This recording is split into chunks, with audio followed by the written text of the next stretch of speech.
In March 1525, a blacksmith named Hans Müller stood before 30,000 armed peasants near Lake Constance and spoke the words that would kill 100,000 people. "Look around you. Count our numbers. For every knight in Germany, there are 100 of us. We have scythes that can cut through their horses' legs, flails that can crush their helmets, and the rage of centuries. Why do we kneel?" Within weeks, 300,000 German peasants were in open revolt, organized into professional armies with artillery, cavalry, and battle standards. They won victory after victory against professional forces, captured cities, and for a brief moment, feudalism itself trembled. Then came the slaughter. This is the story of the German Peasants' War, the greatest military uprising in European history before the French Revolution, and the bloodbath that followed when the nobility remembered they had cannons. The German peasants of 1525 weren't the broken serfs of earlier centuries. These were men who had fought as landsknechts in Italian wars, who had learned pike drill and artillery service, who had seen nobles die to Swiss halberds and knew that armor wasn't invincible. The Black Death had killed so many that survivors could demand wages, could move to different lords, could imagine being free. Martin Luther's Reformation had taught them to read the Bible themselves, where they found no mention of serfdom or nobles. When they read, "All men are equal before God," they took it literally. The printing press spread radical pamphlets faster than authorities could burn them. Thomas Müntzer preached that the end times were here, and God demanded the mighty be cast down. By early 1525, southern Germany was a loaded cannon waiting for a spark. The peasant armies didn't just rebel blindly. They created the most sophisticated political program of the medieval period. The 12 Articles of the Swabian Peasants, printed in 25,000 copies, laid out demands that were revolutionary.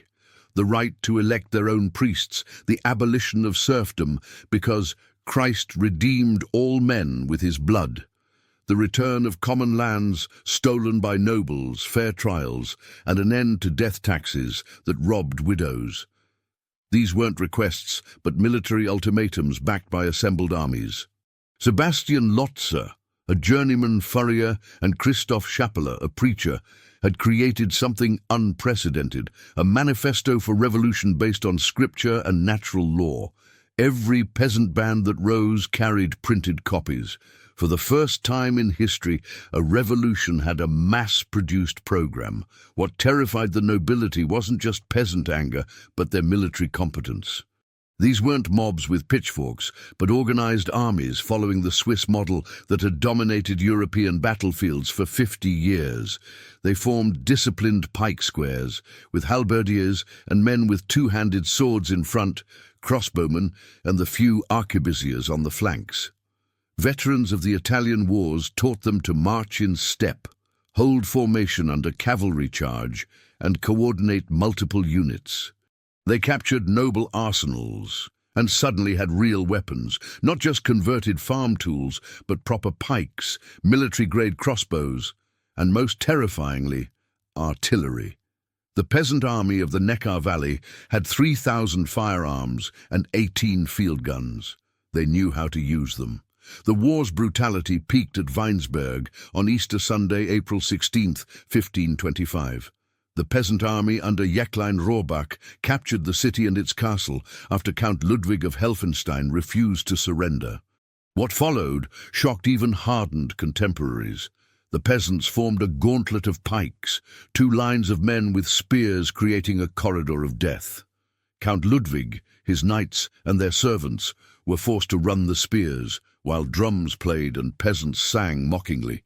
The Count offered 30,000 gulden ransom, but Rohrbach wanted blood, not gold. Ludwig's wife, an illegitimate daughter of Emperor Maximilian, was forced to watch her husband stumble through the pikes, his body pierced dozens of times before finally dying. 16 other nobles met the same fate. The massacre became the nobility's rallying cry for extermination. Before Weinsberg poisoned their cause, the peasant armies had been winning. At Leipheim in April, 5,000 peasants defeated a smaller professional force, capturing their cannons. At Herrenberg, peasants successfully stormed a fortified city using coordinated assault with artillery support. The Battle of Schladming saw Austrian peasants destroy a force of mounted knights using prepared positions and concentrated crossbow fire. Near Boblingen, the Württemberg band of 15,000 peasants forced Duke Ulrich's professional army to retreat without a fight. The nobles simply couldn't believe peasants could form proper battle lines. These weren't lucky victories, but tactical successes by forces that understood contemporary military science. For a brief moment, it seemed the entire social order might actually collapse. The German nobility's initial response was pure panic. Many simply fled their castles, abandoning their lands. Others quickly agreed to the 12 Articles, buying time. The Archbishop of Mainz wrote, "The peasants have such numbers that if even 1 in 10 can fight, they have more soldiers than all German princes combined." Letters between nobles reveal their terror, not just of death, but of social inversion. The Margrave of Baden wrote, "They make us serve them wine while they sit in our chairs. The world is turned upside down." Some nobles tried negotiation, others fortified themselves, but most simply couldn't comprehend that their social inferiors had become a military force. The psychological shock paralyzed them for crucial weeks. Georg III, Truchsess von Waldburg, commander of the Swabian League's army, was the nobility's salvation. Unlike other nobles, he respected peasant military capability and responded accordingly. He had 10,000 professional landsknechts, 1,200 heavy cavalry, and most importantly, 30 modern artillery pieces. But he was outnumbered 10-1, so he used strategy over strength. Waldburg avoided large battles, instead targeting isolated peasant bands, using his cavalry's mobility to strike and retreat. He made separate truces with different peasant armies, then broke them when convenient. His greatest weapon was time. He knew peasant armies couldn't stay in the field during planting season. Every week that passed, more peasants slipped away to tend their fields, or their families would starve. Martin Luther's response to the peasant war became one of history's great betrayals.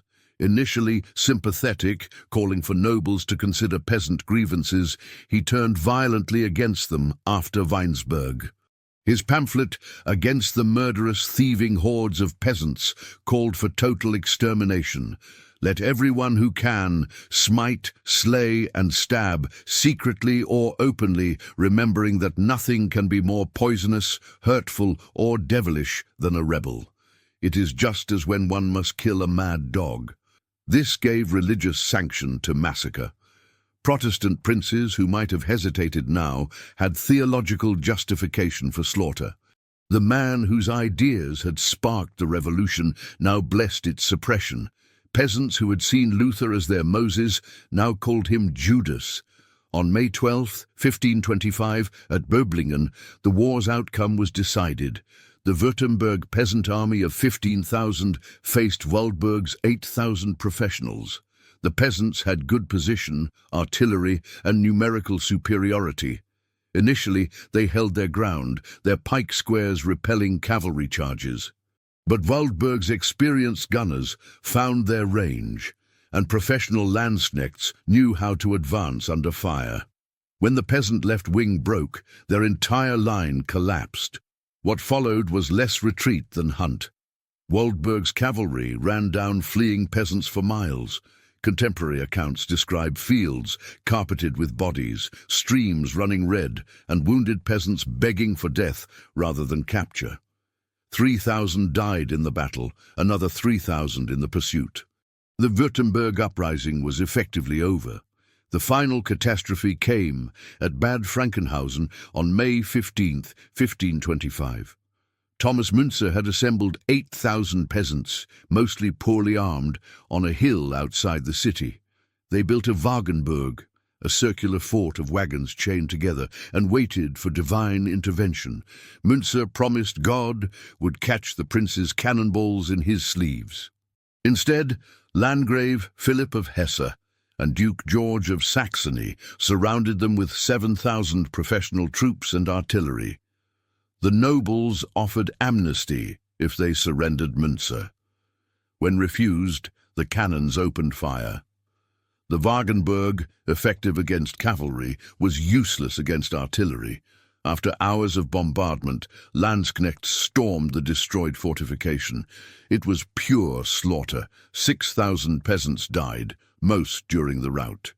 Münzer was captured hiding in a bed, pretending to be sick. He was tortured and beheaded. After Frankenhausen, the war became extermination. Noble armies swept through rebellious territories with orders to kill without mercy. Entire villages were burned with inhabitants inside. Mass executions became entertainment.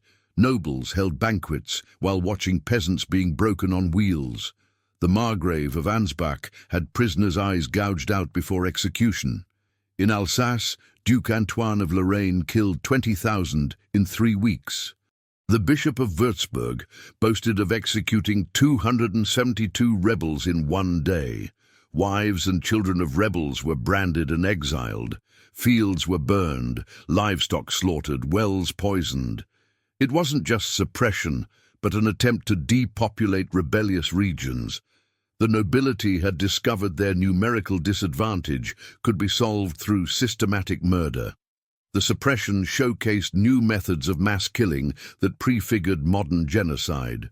Nobles developed efficient execution systems, assembly lines of death where prisoners were processed in batches. At Saverne, peasants were arranged in rows, and landsknechts competed to see how many heads they could take with a single sword stroke. Mobile execution units traveled between villages with portable gallows.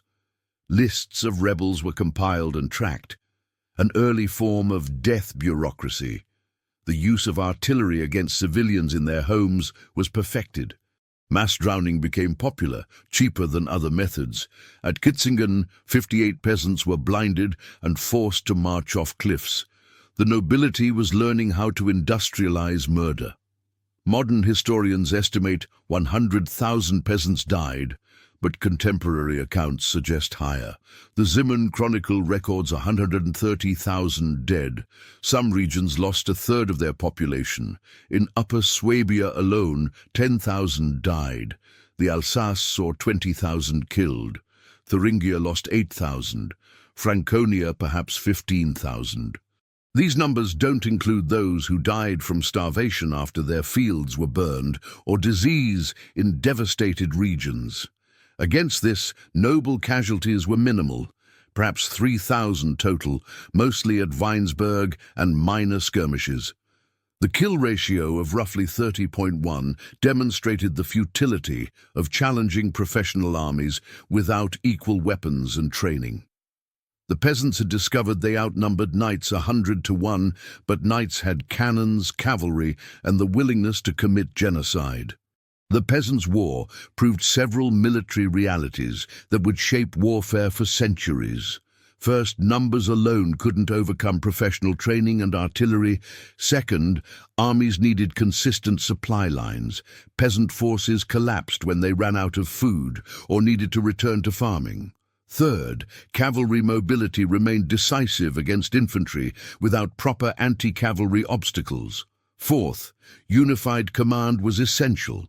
The peasant bands never coordinated effectively.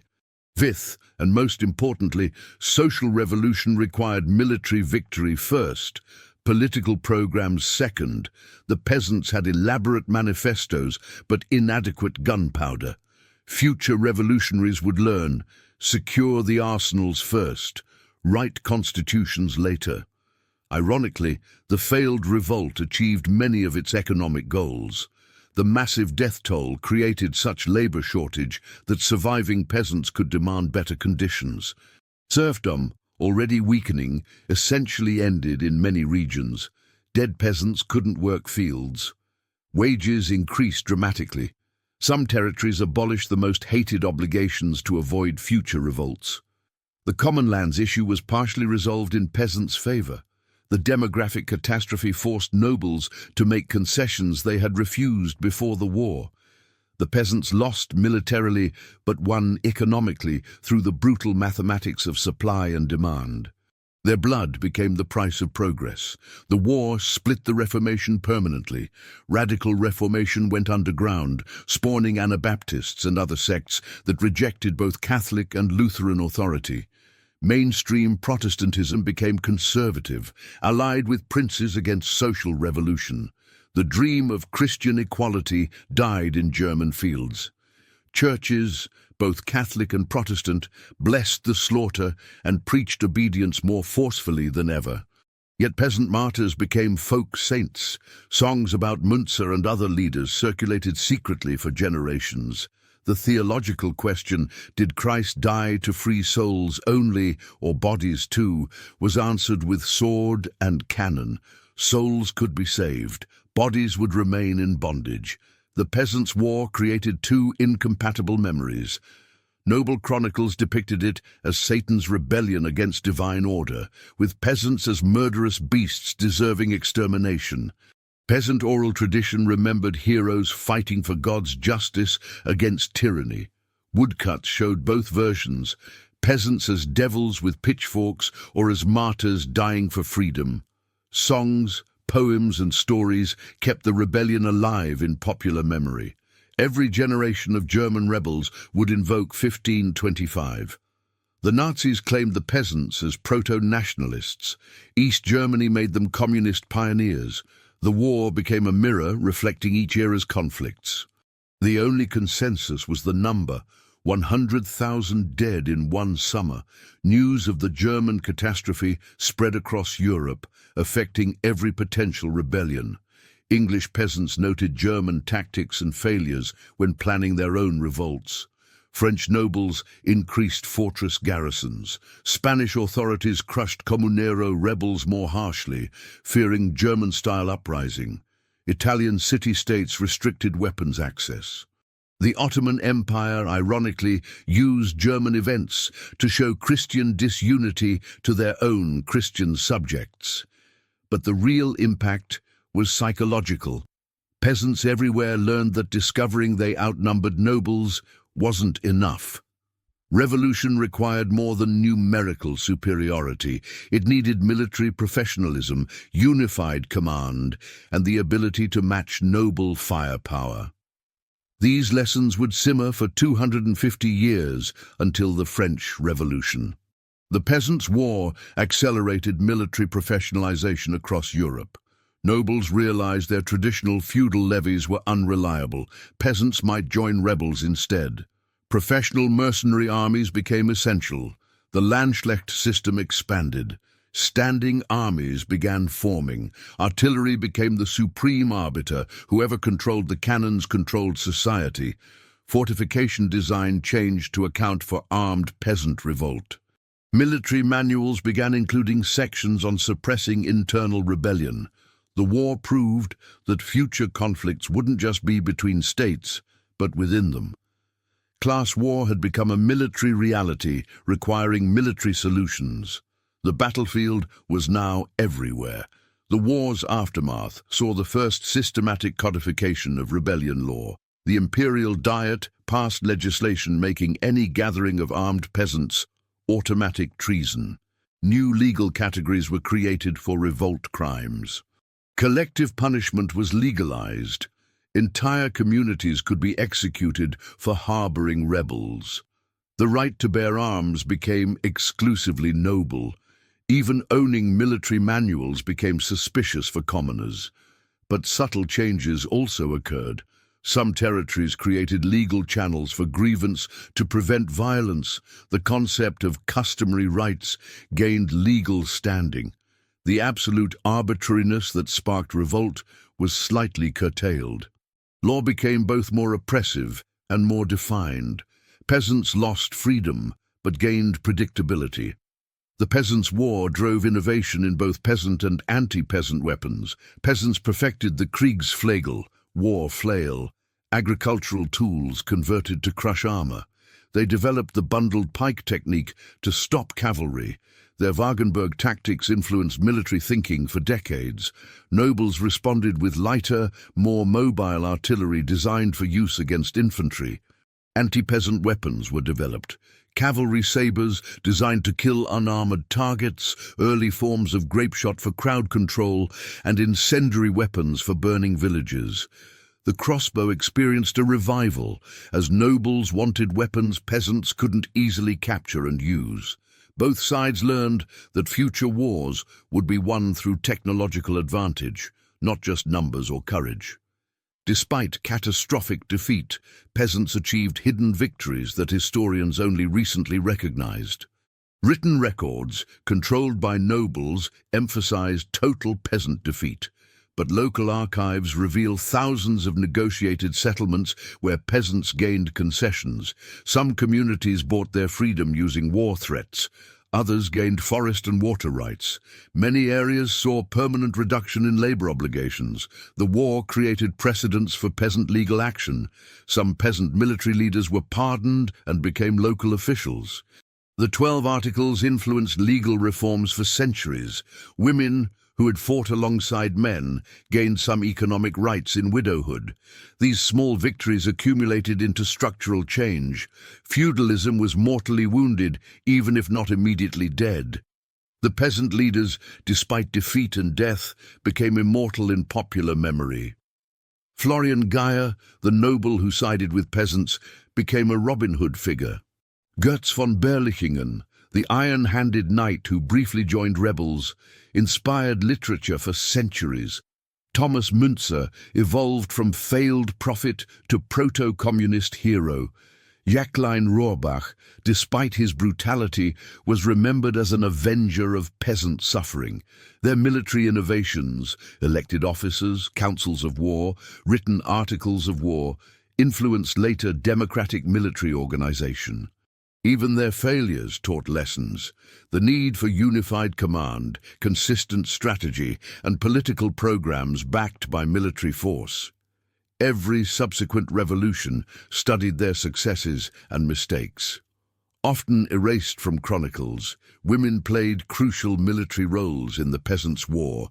Black Hofmännin led 400 women warriors in Franconia, fighting with halberds and crossbows. Women defended Wagenburg fortifications, while men sailed forth. They managed artillery during sieges, loading, aiming, and firing cannons. At Weinsberg, women participated in the pike gauntlet killings. Noble women were specifically targeted for humiliation and violence. After defeat, women faced unique punishments: rape, branding, forced marriage to loyalists. Some regions executed women rebels by drowning, considered more appropriate than hanging. The Margravine of Baden reported that women fighters were worse than men, like wild animals. Women's participation challenged both social and gender order, doubling noble fury. The peasants didn't develop their military tactics in isolation. They learned from the Swiss, who had been defeating noble armies for 2 centuries. Swiss mercenaries secretly trained peasant bands in pike square formation. The Wagenburg was adapted from Swiss tactics at Morgarten and Sempach. Swiss commanders sold military knowledge to peasants, seeing German liberation as extending their own confederation. The similarity between Swiss cantonal democracy and peasant demands was obvious. Some Swiss cantons provided weapons and sanctuary for fleeing rebels. This international dimension terrified nobles.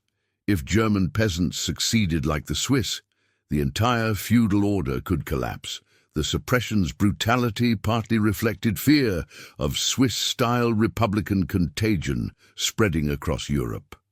Both sides developed sophisticated intelligence networks during the war. Peasants had advantages: servants in every castle, workers in every city, priests sympathetic to reform. They knew noble movements before nobles themselves. The peasant bush telegraph spread news faster than noble messengers. But nobles had literate spies who could intercept and read peasant correspondence. They planted agents, provocateurs, to encourage premature uprising. Torture produced intelligence about peasant plans. The Swabian League created an early intelligence service, tracking rebel leaders across territories. Code systems developed on both sides. The war became as much about information as weapons. Peasants lost partly because noble intelligence improved faster than their own, allowing surgical strikes against leadership. The decisive factor in peasant defeat was artillery inequality. Peasants captured some cannons, but lacked consistent powder supplies and trained gunners. Noble armies had professional artillery trains with master gunners, consistent powder quality, and various shot types. At key battles, noble artillery devastated peasant formations before contact. Peasant-made powder was inconsistent. Cannons exploded, killing crews. They couldn't produce enough iron shot, using stone balls that shattered on impact. Transportation was impossible. Peasant cannons were abandoned when retreating. Nobles targeted peasant artillery first, knowing its propaganda value exceeded military worth. The sound of noble cannons became psychological weapon. Many peasant bands fled hearing artillery approaching. Technology trumped numbers decisively. The war's timing revealed peasant vulnerability. They couldn't fight during planting or harvest without starving their families. Nobles deliberately prolonged campaigns into agricultural seasons. Peasant armies hemorrhaged men who had to return to fields. Those who stayed fought knowing their families might starve. Nobles burned grain stores in rebellious areas, creating famine. They destroyed mills, making grain useless. Livestock were systematically slaughtered. Salt supplies, essential for food preservation, were controlled. Wells were poisoned with corpses.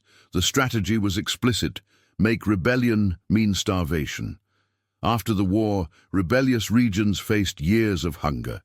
Some areas didn't recover agricultural productivity for a generation. Famine killed more than battle, achieving noble goals of depopulation. Hunger succeeded where swords had initially failed. The German Peasants' War of 1525 truly ended the Middle Ages, though not how peasants intended. The feudal system survived nominally, but was transformed beyond recognition. Professional armies replaced feudal levies. Centralized states emerged from the chaos, reducing noble autonomy. Religious unity shattered permanently. The printing press had proven revolutionary potential. Economic relationships shifted toward wage labor and capital. The idea that social order was divinely ordained died in German fields.